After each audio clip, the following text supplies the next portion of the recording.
Netizen, saya sedang bersama Ibu Catrini dan Pak Lanang. Beliau ini tempat namanya Jero Tumbung ya. Iya betul. Tempat yang sangat indah di kaki Gunung Agung.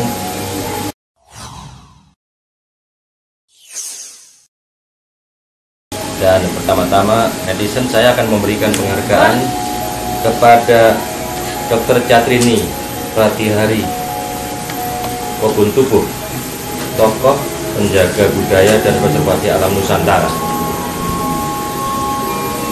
atas dedikasi dan kepeloporannya mendukung konservasi satwa liar dan keragaman budaya Nusantara.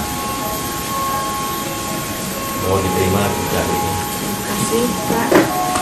Ini surprise buat kami. Ibu Catrini dan Pak Lanang. Pak Lanang. Bu Catrini, apa sebetulnya hubungan budaya ini dengan konservasi alam menurut Ibu? Mungkin saya menjawabnya itu juga dengan dua sisi ya Pak. Yang satu, saya sebagai orang Bali yang merasakan langsung, dan kemudian juga sebagai orang Indonesia yang dengan beragam budaya yang kami amati bahwa semua kegiatan di dalam melakukan kegiatan konservasi ternyata didasari oleh tradisi, oleh budaya dari semua pihak, dari masing-masing adat. Dan di Bali itu sangat kental ya Pak Lanang, sampai dengan saat ini, dan terus dipelihara, diperkuat, direvitalisasi. Ya. Gimana menariknya bekerja seperti Bu Catrini antara kebudayaan dan konservasi alam, bahkan konservasi satwa liar ini? Gimana menariknya, Bu? Menarik sekali Pak, dan luar biasa. Karena saya melihat bahwa ini adalah sebuah panggilan ya, panggilan, dan ternyata menjadi bagian dari keseharian yang terkadang luput karena kesibukan. Tapi ketika kita menyadari bahwa tanpa ini semua kita lakukan, kita akan tidak memiliki kesibukan atau apapun yang kita dapatkan sekarang. Seperti bagaimana melestarikan satwa liar, karena itu bagian dari alam ini. Dan juga tanaman, dan kemudian kalau kita berbicara tentang pelestarian sebuah organisasi adat, misalnya, itu juga bagian yang menggerakkan roda kehidupan dan memberikan mengingatkan kita kepada bumi. Lebih hidup menjadi lebih bermakna ya. Betul. Seperti itu. Dan seimbang. Dan keseimbangan, keselarasan ini ya. Kelestarian dalam keselarasan ini luar biasa. Pak Lanang dan Bu Catrini, apa yang sedang dikerjakan di tempat ini? Jero Tumbung ini apa? Pak Lanang boleh menyampaikan? Mungkin kita terus terang sebagai warga Indonesia, khususnya masyarakat Bali, saya terketuk sebenarnya apa yang saya bisa lakukan untuk Bali khususnya. Nah, yang pertama, karena Bali itu yang sangat kenal karena budayanya, itu menjadi tugas kami yang pertama, budaya. Yang kedua adalah Bali yang pulau kecil dengan alam itu menjadi tugas kedua, alam. Dan yang ketiga adalah orangnya. Sehingga tiga tugas kita adalah budaya, alam, dan manusianya. Ya. Nah, dasar kami pakai adalah konsep di Bali yang diyakini namanya Tridita Karana. Ya, hubungan manusia dengan Tuhannya, manusia dengan manusia, dan manusia dengan alamnya. Itu menjadi filosofi kita. Dan itu menjadi faktor penggerak sebagai spirit ya. Spirit. Sampai dengan saat ini. Yes. Nah, kita mulai dengan bergerak secara sosial dengan aktivitas yang berbau budaya, ya, seperti tari Bali, gamelan Bali, aksara Bali, tradisi Bali. Itu kita lestarikan yang pertama. Di sini, di tempat ini. Di tempat ini. Dan kita memang melibatkan karena generasi muda. Jadi adik-adik dari SD, SMP, SMA yang terlibat langsung beraktivitas melestarikan budaya. Belajar dan ngelakoni betul tentang kebudayaan. Saya merasakan di Bali ini kebudayaan melingkungi seluruh kehidupan. Betul. Seluruh kesadaran masyarakat Bali. Betul. Itu yang terjadi, yang Pak Lanang kembangkan di situ ya. Betul. Apakah konservasi di Indonesia, konservasi alam hanya berbasis karakteristik budaya dan pusaka Nusantara? Konservasi di Indonesia itu memerlukan basis budaya sebagai pusaka Nusantara. Ada lagi nggak yang menjadi menurut Ibu pengalaman Pak Lanang dan Bu Catrini tentang spirit kekuatan revitalisasi nilai-nilai budaya ini dalam konteks Indonesia modern ini?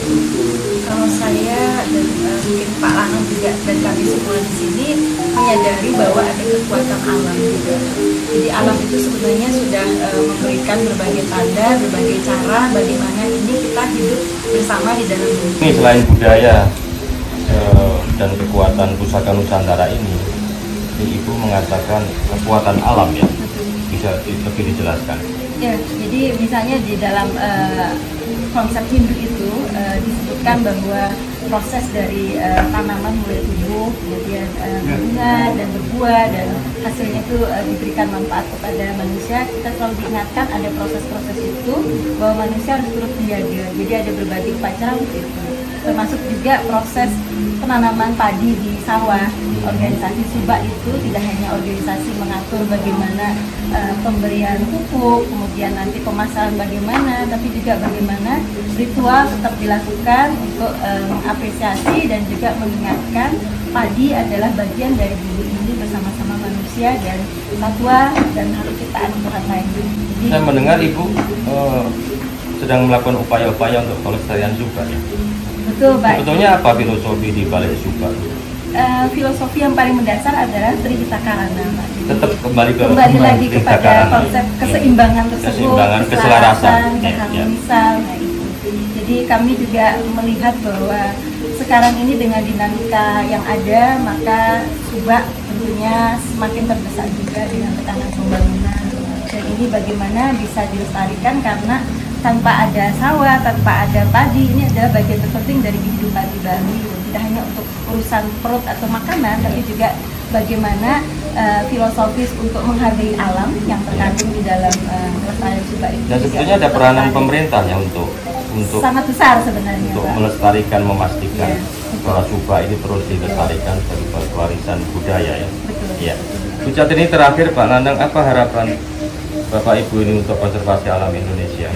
Silakan Pak Lanang dulu. Mungkin saya ada dua hal ya. Yang pertama Bali dulu. Bali. Ya, kalau Bali itu secara alamiah sebenarnya udah terjadi pelestarian baik oleh masyarakat itu sendiri maupun desa adat yang begitu luar biasa.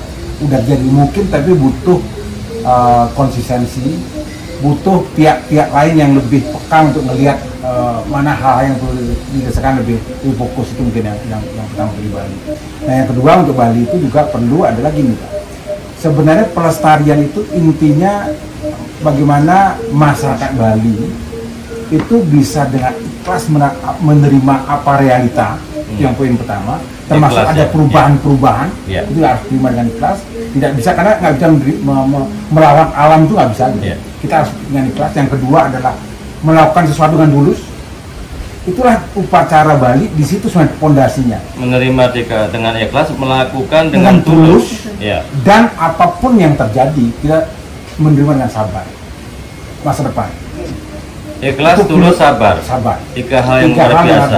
Menjadi dasar pondasi untuk membangun manusia yang benar-benar yang kita inginkan. Itu yang pertama. Sekali lagi, teman-teman netizen harus ikhlas menerima yang terjadi, kemudian harus tulus melakukan perbaikan dan sabar dalam hasil apapun serahkan yang di atas kepada yang di atas. Bu Catin ini? Kalau saya mungkin satu kata, Pak, sangat penting adalah keberlanjutan. Karena apa yang dilakukan sekarang kalau tidak diteruskan oleh generasi penerusnya akan sia-sia. Jadi termasuk kegiatan yang dilakukan sekarang adalah memupuk generasi muda untuk melanjutkan ini. Kuncinya di investasi kepada generasi muda ya. Betul. Karena mereka akan melanjutkan perjuangan dan melanjutkan kehidupan. Para netizen, saya baru wawancara luar biasa dengan satu keluarga yang sungguh luar biasa tentang filosofi keberlanjutan alam, keberlanjutan manusia, dan di Bali kita tidak bisa lepas dari filosofi Trihitakarana. Sampai jumpa di lain kesempatan dan lain wawancara. Matur semua.